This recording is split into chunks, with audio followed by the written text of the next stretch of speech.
It's your boy Evolutionary Night. Good morning, good evening, good night, wherever you at. Nothing but love on this side here. Glad you joined me. I do a little different, right? I was looking at different possibilities for shield breakers for Deesa, and it was pretty interesting. I was looking at Call here. Call, pretty good shield breaker. Um, his multiple once he pops his ads, or once he pops his doppelgangers for the alt, I think you get like 8 hits total, because I think you pop out 4 or 3, and I think they're hitting twice. So I think he does a lot of hits. One thing, I think Nagarama, how you say his name. I also think that his alt counts as a ticker, so it's multiple hitting as well. So I just want to check that out and see how that goes. I may not get through it, but this video, I just wanted to see if we have multi hitters that can get through the boss here, to get through the shield. Just so you guys don't have to do it. Look at building your team out and seeing how your team work. Of course, we got Taylor in there. Taylor gets busy. It's perfect for this. Most people have Emma as well. Emma is the poster child for this boss. You see how his doppelgangers come out and they're shooting, boom, boom, boom, boom. It's good for the shield. So let's see if we can get through the shield here. I just see it's down to 13 already. There's tons of multiple hits. I think this team here would be more free to play friendly, so it'll be easier to build out and work with. Main issue right now is the alt is not getting killed, so maybe Nog's gonna put some damage on it there to get it down. Most of these characters don't have don't have talents. So it's just their talents are low, just maybe the first 2 or 3. Except for Maserati. Maserati's fully talented out. I may need Serena for this. He looks like he may not be able to heal it. It's not getting burned fast enough. But as you can see, this team here, Sinway's a free character. You can get him through the shop. Call is pretty much a free character as well. You can get him through the shop. Nagarama was an event character, and Taylor's pretty much free. And Serena, of course, is a free character. So the team looks like it's a possibility that can work. Let's put Serena in, because the problem was Maserati couldn't hang. What that does is it takes the damage from the back line and some of the extra shields. We have the overhealing on. I don't need the chaos chip, so we're going to use Praying Eyes. It benefits most of the team, so we'll use Praying Eyes. I don't have a tank, so it really doesn't matter. And I like using the Coronet here just to give extra heals. If that doesn't work, we may switch over to the Pain. I think it's Pain Room. That gives the extra healing. I could have changed the commander as well, because the commander's not. No one's benefiting from the commander right now as well. So that's definitely a mistake on my part. I should have changed them out. But at the same time, we're getting busy here. So the initial damage this team's putting out is pretty good. They're getting through. You can see the AoE damage is not there. So, it looks like the team's going to take a lot more damage than it was in the beginning. But once Serena ults, she's just going to top everybody off anyway. So it works out. The problem is no one's getting on the ad. So it's going to prolong the second part of the fight. And because it prolongs the second part of the fight, it becomes harder on the healer. Normally I have Bailey in. If you have Rav, Emma, they'll target as well. But it looks like this team here is going to be the answer. So pretty good build here. This isn't my best team, obviously. But I think you can get it done. So Taylor is doing the bulk of the work, which is always good. See if Serena can handle tanking this boss. I may have to actually bring a tank in if she's not going to be able to. But you can see here, she's putting in work. And her exclusive is 20, so she's pretty high up there. So if you're in the lower levels, it'll be a lot easier. Once you get her to exclusive 10, she can pretty much tank it in the lower levels as well, as long as you got the DPS to help support it. But you can see, as you can see, she's pretty much tanking it. So I'll definitely bring her up so you can see what she looks like as far as stat-wise. Now, this is going to be the moment of truth here. Pushing through the long burn. You know, this is another long burn. This is going to be a long fight. Pushing through this and getting this boss down in the 2 minutes is going to be the moment of truth here. Maybe it's not enough DPS. Again, these are not my best DPSers. The one doing the bulk of the work is doing the heavy lifting is Taylor. So, all right, adds down. This is the most important. This is the critical part, because once you get this part down, it's pretty much easy to finish and burn through the last phase. And so that the team can take the shield down, so that's good to know. Again, we got Sinway, Nagarago, Cal Zaza, Tony the Tagger, and Serena Healer. All these players are buildable.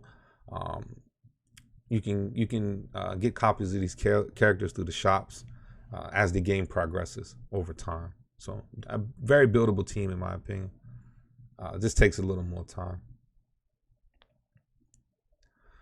But the main thing, I don't think not a single triple S character is in the match right now. So that's a plus. I did a lot of regearing last night. I couldn't sleep. Stayed up late. Did a lot of regearing. Reconstituted gear around. Reconstituted talent points. And right now, it looks like it was worth the time to make sure everybody's on the same page, getting the same damage output. And I was able to get through it, so that's always a positive, right? When you play, when you're looking at it from that perspective, just using different teams, seeing exactly what you can get done. Again, I think it's a very buildable team. I'm not expecting everybody to come out here and do 15 or be able to do 15, but at least even if it's a lower level with this team, you can come out here and work on a lower level, level 10, level 12. This team may be able to get through that as well, not being as geared or as high. So. That's my non-triple S team that I can use to get through 15 Deesa caves. And pretty decent, right? Pretty decent. So compared to my main team, right? So we'll throw my main team in real quick so you guys can see the difference. Of course, the boss, the biggest boss, and that wasn't even with the right commander. So if we had the right commander in, we would have even did more damage. So keep that into consideration. Of course, Emma has to be on the team. I moved Bailey to the mid there.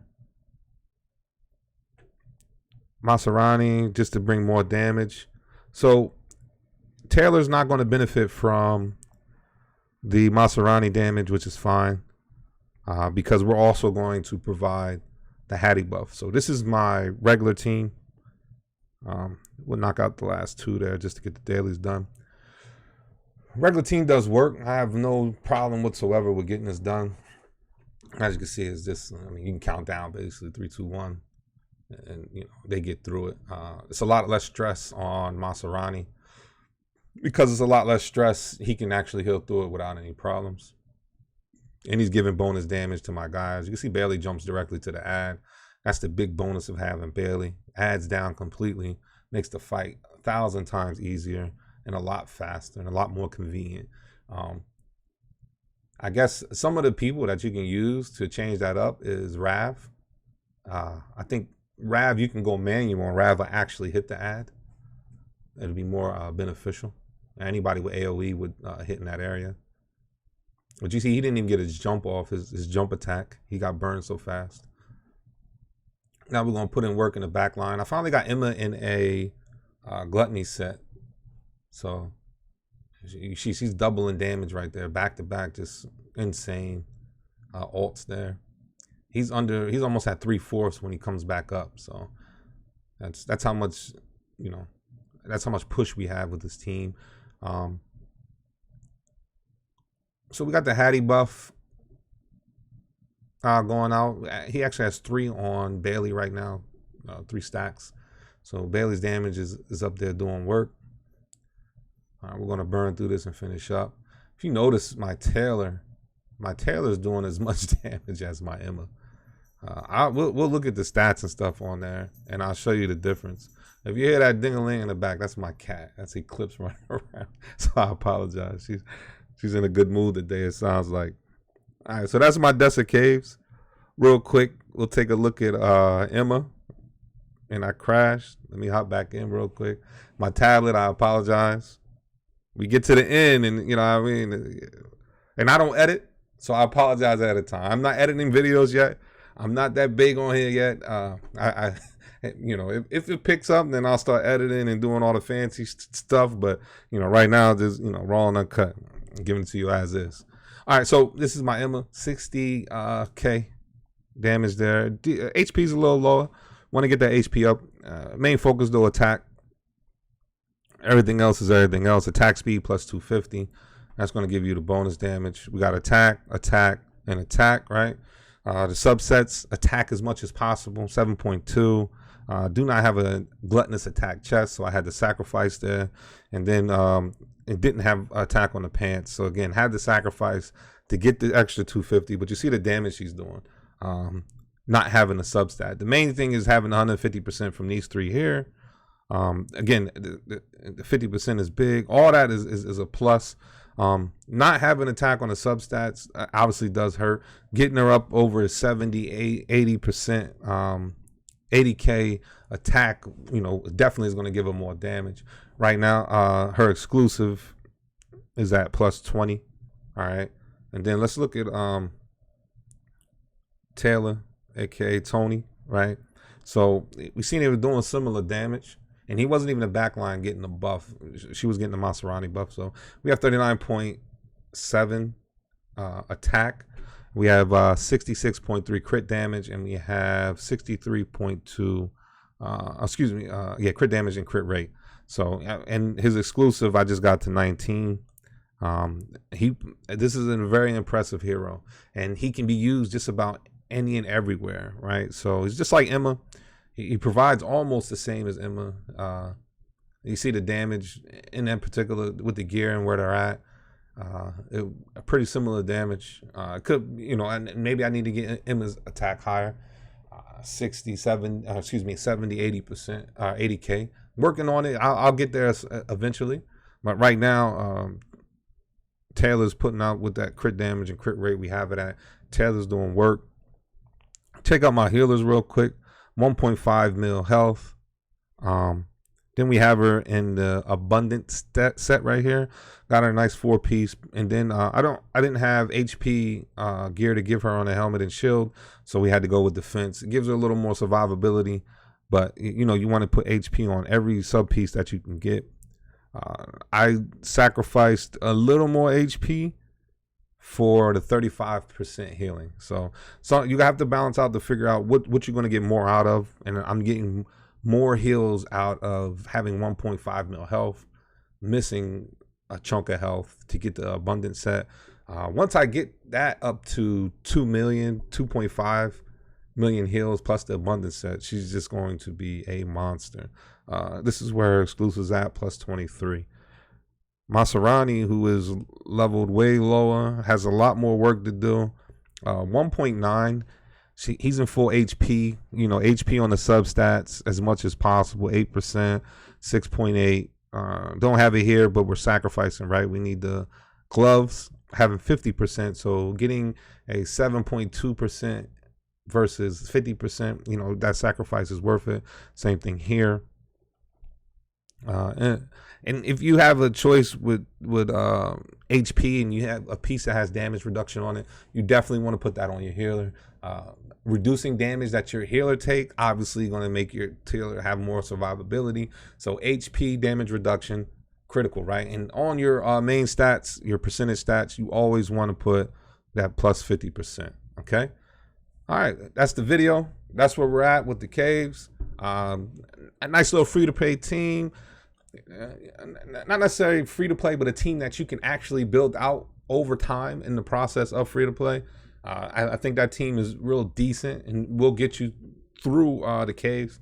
Caves being one of the most important next to, so I think the caves, Deesa caves is the number one, right? You always got to have gear and you got to build your gear out, and you'll be constantly, because the RNG and gear, you'll constantly build the RNG out, right? Terra Dome is important at the start, right? But it falls off once you get all the prototypes you get. So if you focus a team and you end up with all the prototypes, the team is pretty much useless, right? You're just going to sit and wait for a new prototype to drop and try to go after another one, or, you know, so again, to me, that's the highest. Then you have Marsh. Marsh, you know, is second and third, whatever order you want to put them in.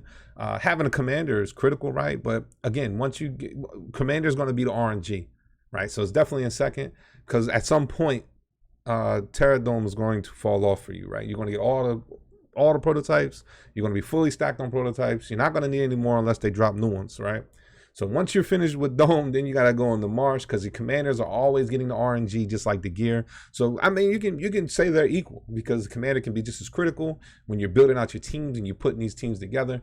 Again, the RNG is always, you can always get better if there's RNG, right? So caves and gear are always going to be up there. All right, and that's just my opinion in it. That's how I built my teams out, or that's how my focus is.